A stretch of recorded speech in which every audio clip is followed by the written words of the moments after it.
Yehova, mtima wanga sunazikuza. Ndi maso anga sana kwezeka, ndipo sindinatsata zazikulu kapena zodabwitsa zondiposa.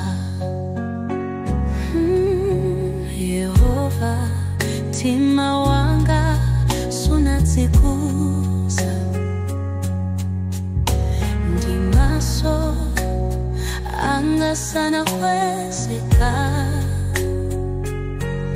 ndipo sindinatsata zazikulu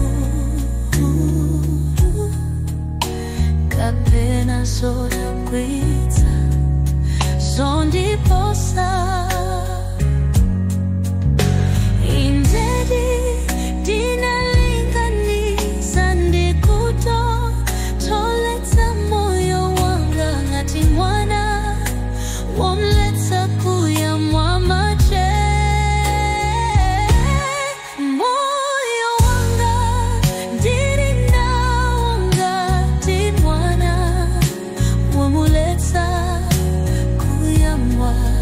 Israeli uyembekezere, Yehova kuyambira tsopano kufikira kosatha.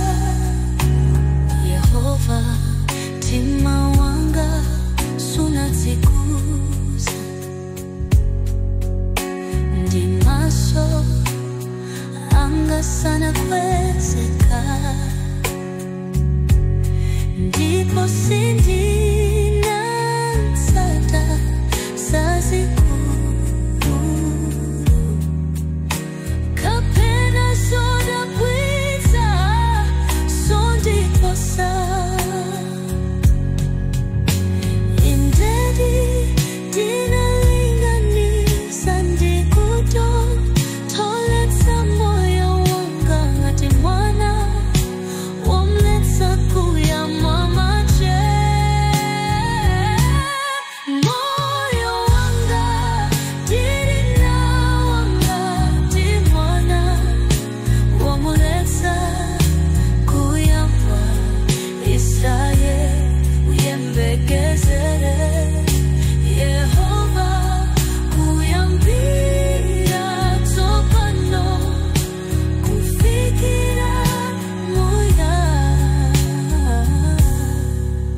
Israeli uyembekezere, yo.